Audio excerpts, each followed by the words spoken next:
Welcome back everyone. Welcome to civil services study UPPCS 24 के लिए हमारी टेस्ट सीरीज चल रही है। इसमें हम एंशिएंट हिस्ट्री को कवर कर रहे हैं और अपने कितने टॉपिक हो गए? 1 2 3 4 5 टॉपिक हो गए। यह है टॉपिक नंबर 6, ताम्र पाषाण कृषक संस्कृतियाँ। और टेस्ट में काउंटिंग करें तो ये टेस्ट होगा 39 पे नंबर का। तो चलिए स्टार्ट करते हैं। इस टेस्ट सीरीज़ की प्लेलिस्ट बना रखी है, वहाँ पर आप टेस्ट नंबर 1 से लेकर जो भी नया टेस्ट आएगा वहाँ तक पहुँच सकते हो। और ये नंबर है, इस पर कॉल या व्हाट्सअप करके आप फुल टेस्ट सीरीज प्राप्त कर सकते हैं यूपीपीसीएस की।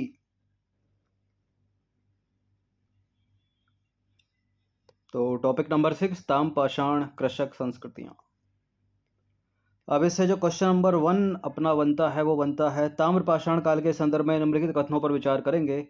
इस काल के लोग ग्रामीण समुदाय बनाकर रहते थे और मालवा का मृदभांड ताम्र पाषाण मृदभांड में सबसे उत्कृष्टतम माना गया है। जो मालवा का मिट्टी का बर्तन मिला है वो ताम्र पाषाण मिट्टी के बर्तनों में सबसे उत्कृष्टतम माना गया। दूसरा स्टेटमेंट ये बोल रहा है, अहाड़ मध्य प्रदेश में स्थित ताम्र पाषाण काल का सबसे महत्वपूर्ण स्थल है। अब ये चीज़ इसमें एक इम्पॉर्टेंट हो जाती है कि ये जो स्थल हैं ये किस राज्य के हैं। जैसे कि अहाड़ मध्य प्रदेश का नहीं, इसने गलत है स्टेटमेंट। ठीक है, राजस्थान का है, क्योंकि पहला करेक्ट है, दूसरा वाला करेक्ट है, पहला दूसरा करेक्ट है। तो जहाँ जहाँ 3 है उसको हटा दीजिए, केवल 1 और 2 इसका आंसर हो जाएगा। Option number 1A। देखिए, ताम्रपाषाण काल के लोग मुख्यतः ग्रामीण समुदाय बनाकर रहते थे और देश के ऐसे विशाल भागों में फैले थे जहां पहाड़ी जमीन और नदियां थी। तो करेक्ट हो गया पहला। दूसरा भी सही है, मध्य और पश्चिमी भारत की मालवा ताम्रपाषाण संस्कृति की एक विलक्षणता मालवा मिट्टी का बर्तन है, यानी मालवा मृदभांड है जो ताम्रपाषाण मृदभांड में उत्कृष्टतम माना गया है। बाकी अहाड़ और गिलुंद दक्षिण पूर्वी राजस्थान में स्थित ताम्र पाषाण काल के महत्वपूर्ण स्थल हैं, न कि मध्य प्रदेश के। दूसरा प्रश्न है, निम्नलिखित में से किस काल में सबसे पहले तांबे से औजार बनाने की शुरुआत हुई? नवपाषाण काल, पूरा पाषाण काल, एक मध्य पाषाण होना चाहिए यहाँ कहीं। ठीक है, ताम्र पाषाण काल। किस काल में सबसे पहले तांबे से औजार बनाने की प्रथा शुरुआत हुई? इसका उत्तर है ताम्र पाषाण काल, ऑप्शन नंबर बी। देखिए, ताम्र पाषाण काल में सबसे पहले तांबे से औजार बनाने की शुरुआत हुई। इस काल में पत्थर एवं औजारों का साथ साथ प्रयोग किया गया था और इस काल के लोग गेहूं से, चावल से और बाजरे की खेती भी करते थे। और ये लोग जो है मसूर, उड़द, मूंग आदि सहित कई प्रकार के दलहन और मटर पैदा करते थे।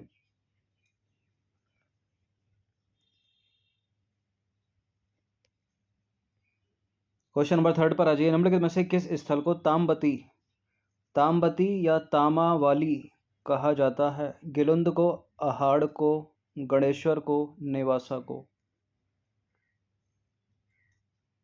कौन सा स्थल है जिसे ताम्बती कहा जाता है? Ahar, option number B. Ahar का प्राचीन नाम ताम्बती अर्थात तामावली और आहार के लोगों को तांबा पास में मिलने के कारण धातु कर्म की जानकारी थी।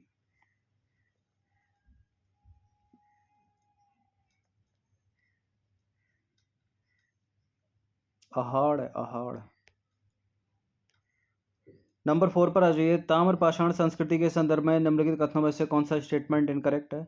इस काल में कपास की खेती की जाती थी और इस काल के लोग केवल काले और लाल मृदभांड का प्रयोग करते थे। अहाड़ के लोग पत्थर के बने घर में रहते थे और इस काल के लोग वस्त्र निर्माण विधि जानते थे। ताम्र पाषाण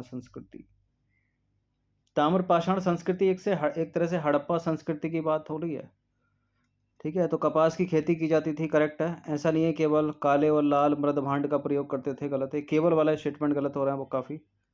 और अहाड़ के लोग पत्थर के बने घरों में रहते थे और इस काल के लोग वस्त्र निर्माण विधि जानते थे। तो दूसरा वाला स्टेटमेंट गलत है, वही आंसर है।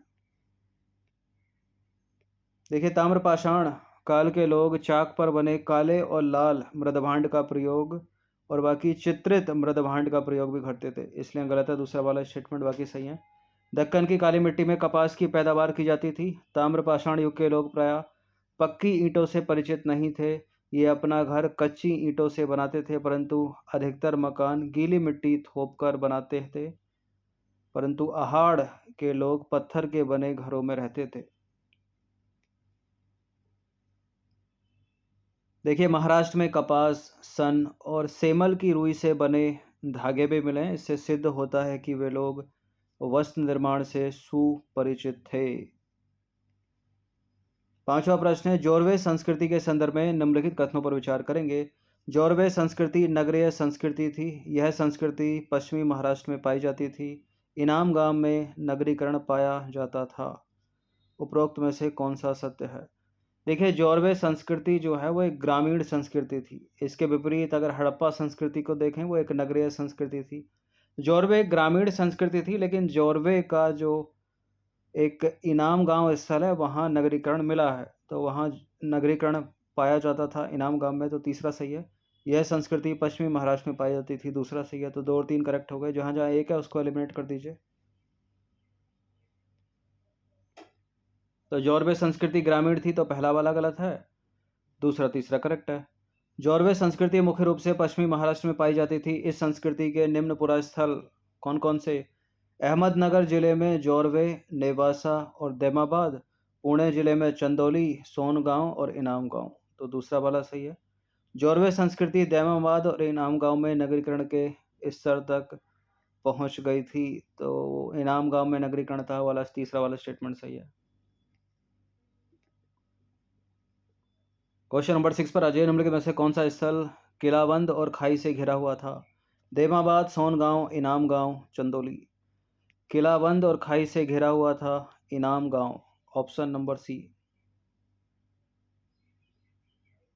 देखिए, इनाम गांव ताम्रपाषाण युग की एक बड़ी बस्ती थी और इसमें 100 से भी अधिक घर और कई कब्रें पाई गई हैं।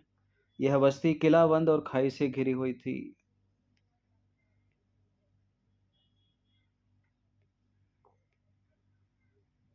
अब आ जाइए क्वेश्चन नंबर 7 पर। क्वेश्चन नंबर 7 दो स्टेटमेंट वाला है। ताम्रपाषाण युग की कब्रों के संदर्भ में निम्नलिखित कथनों पर विचार करेंगे।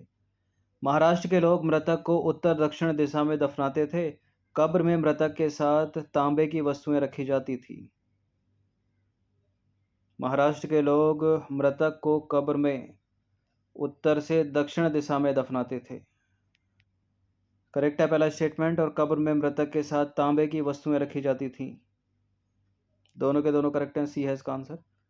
तो ताम्रपाषाण काल में महाराष्ट्र के लोग मृतक को कलश में रखकर अपने घर में फर्श के भीतर उत्तर दक्षिण दिशा में दफनाते थे या उत्तर दक्षिण स्थिति में दफनाते थे। इस काल में कब्र में मृतक के साथ मिट्टी की हांडियां और तांबे की कुछ वस्तुएं भी रखी जाती थीं।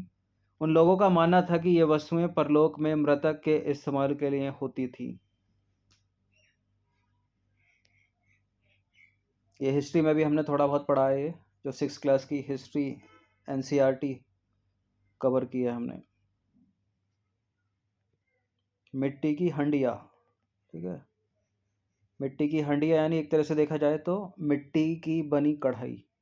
क्वेश्चन नंबर 8 पर आ जाइए। ताम्रपाषाण कालीन धार्मिक विश्वासों के संदर्भ में निम्नलिखित में से कौन कौन से कथन सत्य हैं? इस काल के लोग मातृ देवी की पूजा करते थे। इस काल में वृषभ यानी सांड को धार्मिक पशु माना जाता था। इनाम गांव में मातृ देवी की प्रतिमा मिली है। नीचे दिए गए कूट का प्रयोग करके सही उत्तर का चुनाव कीजिए। ताम्रपाषाणकालीन धार्मिक विश्वास। इस काल के लोग मातृ देवी की पूजा करते थे। इस काल में सांड को धार्मिक पशु माना जाता था। इनाम गांव में मातृ देवी की प्रतिमा मिली है। ठीक है, ये तीनों के तीनों करेक्ट हो जाते हैं। डी है इसका आंसर 1 2 3। देखिए, ताम्रपाषाण काल में मातृ देवी की पूजा की जाती थी। इस काल की मिट्टी की स्त्री मूर्तियां बड़ी संख्या में पाई गई हैं और इस काल में सांड को धार्मिक पशु माना जाता था। मालवा और राजस्थान में मिली रूढ़ शैली में बनी मिट्टी की वृषभ मूर्तिकाओं से यह साबित होता है कि वृषभ यानी सांड धार्मिक पंथ का प्रतीक था। इनाम गांव में मातृ देवी की प्रतिमा मिली है, जो पश्चिमी एशिया में पाई जाने वाली ऐसी प्रतिमाओं से मिलती है। क्वेश्चन नंबर 9 पर आ जाइए। सूची 1 को सूची 2 के साथ सुमेलित कीजिए। नीचे दिए गए कूट का प्रयोग करके सही उत्तर का चुनाव कीजिए। सूची 1 में स्थल, सूची 2 में है समाधान विधियां। पूर्वी भारत, पश्चिमी भारत, दक्षिणी भारत, महाराष्ट्र मिला दीजिए। समाधान विधियां उत्तर से दक्षिण की दिशा में, ऊपर किसी एक्सप्लेनेशन में था ना, महाराष्ट्र में उत्तर दक्षिण दिशा में दफनाते थे अपने घरों में फर्श के भीतर, तो महाराष्ट्र का हो गया एक, यानी डी का हो गया 1। डी का हो गया 1, ये तो एक से ही एलिमिनेट हो गया देखा जाए तो। डी का हो गया 1, और पूर्वी भारत में आंशिक समाधान, तो ए का हो गया 4। बी का हो गया 3, संपूर्ण समाधान पश्चिमी भारत में, दक्षिणी भारत में पूर्व पश्चिम समाधान, तो इसका आंसर क्या हो गया, ऑप्शन नंबर सी। 4 3 2 1।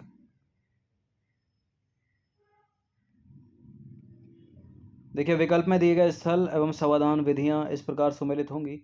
पूर्वी भारत में आंशिक समाधान, पश्चिमी भारत में संपूर्ण समाधान, दक्षिण भारत में पूर्व पश्चिम समाधान, और महाराष्ट्र में उत्तर दक्षिण समाधान। महाराष्ट्र कहाँ पर है, यहाँ पर है ये, ठीक है, उत्तर दक्षिण समाधान। क्वेश्चन नंबर 10 पर आ जाइए। ताम्र पाषाण संस्कृति के संदर्भ में निम्नलिखित कथनों पर विचार करेंगे। इस काल में सामाजिक असमानता पाई जाती थी और इस काल में सरदार का घर पूर्वी टीले पर बना होता था। ताम्रपाषाण संस्कृति में सामाजिक असमानता आ गई थी क्या? बिल्कुल आ गई थी, ठीक है, क्योंकि जो कब्रें मिली हैं उन कब्रों में कुछ लोग तो आभूषण पहन के दफनाए गए हैं, कुछ लोगों के पास बर्तन मिले हैं, ठीक है, यानी सामाजिक असमानता तो थी। इस काल में सरदार का घर केंद्र में होता था, पूर्वी टीले पर नहीं होता था। गलत है दूसरा वाला स्टेटमेंट, केवल पहला ही वाला सही है। देखिए ताम्रपाषाण काल में वस्ती के ढांचे और सब संस्कार विधि दोनों से पता चलता है कि ताम्रपाषाण समाज में असमानता आरंभ हो चुकी थी। पहला वाला करेक्ट है। पश्चिमी महाराष्ट्र की चंदौली और नेवासा बस्तियों में पाया जाता है कि कुछ बच्चों के गलों में तांबे के मनकों का हार पहनकर दफनाया गया है, जबकि अन्य बच्चों की कब्रों में सामान के तौर पर कुछ बर्तन मात्र हैं, ठीक है। इससे पता चलता है कि सामाजिक असमानता है। इस काल में सरदार और उसके नातेदार आयताकार मकानों में वस्ती के केंद्र स्थल में रहते थे, न कि पूर्वी घाट के टीलों पर। गलत है दूसरा वाला स्टेटमेंट। इनाम गांव में शिल्पी या पंसारी लोग पश्चिमी छोर पर रहते थे और आयताकार मकानों में सरदार वर्ग रहता था और गोल झोपड़ियों में सामान्य वर्ग के लोग रहते थे। 11वां प्रश्न है, निम्नलिखित में से किस संस्कृति को हड़प्पा संस्कृति से पृथक माना जाता है? हड़प्पा सभ्यता जो कि एक नगरीय सभ्यता थी और जोरवे सभ्यता जो कि एक ग्रामीण सभ्यता थी, तो जोरवे पृथक हो गई, लेकिन बी वाला ऑप्शन जिसमें नहीं है वाले एलिमिनेट कर दो। मालवा सभ्यता भी हड़प्पा सभ्यता से पृथक है। कायथा और गणेश्वर संस्कृति या हड़प्पा संस्कृति से मिलती जुलती है, तो पृथक माना जाता है, ये पूछ रहा है, नहीं पहला और दूसरा। इसका आंसर क्या हो जाना चाहिए? Option number B. देखिए मालवा संस्कृति, जोरवे संस्कृति, कायथा संस्कृति, गणेश्वर संस्कृति। मालवा संस्कृति नबदा टोली, ऐरण और नगदा में पाई जाती थी। यह संस्कृति हड़प्पा संस्कृति से पृथक मानी जाती है। जोरवे संस्कृति जो अंशतः विदर्भ और कोंकण को छोड़कर सारे महाराष्ट्र में फैली हुई थी, एक ग्रामीण संस्कृति थी, तो ये दोनों पृथक हो गई हड़प्पा से। कायथा संस्कृति जो हड़प्पा संस्कृति की कनिष्ठ समकालीन है, इसके मृदुभांड में कुछ प्राक्य हड़प्पाई लक्षण है और साथ ही इस पर हड़प्पाई प्रभाव भी दिखाई देता है। गणेश्वर संस्कृति को इसके सूक्ष्म पाषाण वस्तुओं तथा अन्य पाषाण उपकरणों को देखते हुए प्राक्य हड़प्पाई ताम्र पाषाण संस्कृति कहा जा सकता है। तो इसका आंसर होगा ऑप्शन नंबर बी, केवल 1 और 2। 12वां प्रश्न है, ताम्रपाषाण काल के संदर्भ में निम्नलिखित में से कौन सा स्टेटमेंट इनकरेक्ट है? इस काल के लोग लेखन कला नहीं जानते थे। नर्मदा टोली नर्मदा घाटी के तट पर स्थित था और इस काल में अनाज उत्पादन में क्षेत्रीय समानता थी। इस काल की कायथा और एरण की बस्तियां किलाबंद थीं। देखिए इस काल की कायथा और एरण की बस्तियां किलाबंद थीं। नर्मदा टोली नर्मदा नदी के तट पर स्थित, और इस काल के लोग लेखन कला नहीं जानते थे। इस काल में अनाज उत्पादन में क्षेत्रीय समानता नहीं थी। तो गलत जो स्टेटमेंट है यहाँ पर बी वाला स्टेटमेंट हो जाएगा और वही अपना आंसर होगा। देखिए इस काल में अनाज उत्पादन में क्षेत्रीय समानता थी, ये गलत स्टेटमेंट है। ताम्रपाषाण अवस्था में अनाज, भवन, मृदभांड आदि में क्षेत्रीय अंतर भी दिखाई देते हैं, समानता नहीं। पूर्वी भारत चावल उपजाता था तो पश्चिमी भारत जौ और गेहूं। तो दूसरा वाला स्टेटमेंट गलत हो गया, बाकी सारे सही हैं। मध्य प्रदेश में कायथा और एरण तथा पश्चिमी महाराष्ट्र में इनाम गांव की बस्तियां किलाबंद थी। नर्मदा टोली मध्य प्रदेश का एक महत्वपूर्ण ताम्र पाषाणिक पुरास्थल है जो नर्मदा नदी के तट पर बसा है। ठीक है, और इस स्थान पर अब तक सबसे अधिक अनाज के भंडार पाए गए हैं। ताम्र पाषाण काल के लोग लिखने की कला नहीं जानते थे, चौथा वाला स्टेटमेंट सही है। वे नगरों में ना रहकर ग्रामीण समुदाय में रहते थे, जबकि कांस्य युग के लोग नगरवासी हो गए, यानी सिंधु घाटी सभ्यता एक नगरीय सभ्यता। 13वां प्रश्न है, निम्नलिखित में से किस युग को कैल्कोलिथिक युग भी कहा जाता है? पुरा पाषाण काल, मध्य पाषाण काल, नव पाषाण काल, ताम्र पाषाण युग या काल? कैल्कोलिथिक युग ताम्र पाषाण के ऊपर ये पूरा टॉपिक है, तो इसका आंसर डी ही हो जाना चाहिए, डी है। देखिए, ताम्र पाषाण युग को कैल्कोलिथिक युग भी कहा जाता है। जिन संस्कृतियों में तांबे के औजारों के साथ साथ पत्थर के बने उपकरणों का प्रचलन मिलता है उन्हें ताम्र पाषाणिक संस्कृति कहा जाता है। क्वेश्चन नंबर 14 पर आ जाइए और अंतिम प्रश्न है ये, इस टॉपिक से निकलते हैं 14 प्रश्न। सूची 1 को सूची 2 के साथ सुमेलित कीजिए। नीचे देखे कूट का प्रयोग करके सही उत्तर का चुनाव कीजिए। सूची 1 में है स्थान, सूची 2 में है संस्कृति। देवाबाद, एरण, कालीबंगा, गिलुंद। देखिए, कालीबंगा जो कि एक हड़प्पा स्थल है, तो हड़प्पा हो गया है, तो फिर सी का 1 1 से एलिमिनेट हो रहा है क्या? सी का 1 1 से एलिमिनेट नहीं होगा, यानी आंसर बी होगा या डी होगा? और देमाबाद हो गया जोरवे, एरण हो गया मालवा, कालीबंगा हो गया हड़प्पा और गिलंद हो गया ताम्र पाषाणिक। तो डी 3 2 1 4 हो गया इसका। देखिए, विकल्प में दिए गए स्थान और संस्कृति का सुमेलन कुछ इस प्रकार से होगा। यह है स्थान देमाबाद जोरवे संस्कृति, एरण मालवा संस्कृति, कालीबंगा राजस्थान का हड़प्पा संस्कृति और गिलंद ताम्र पाषाणिक संस्कृति। ठीक है, ये जगह कहाँ कहाँ हैं वो भी इम्पोर्टेंट है। तो 6 टॉपिक अपने कवर हो गए हैं राम शरण शर्मा की एंशिएंट हिस्ट्री के। जल्दी से इस बुक को समाप्त करेंगे।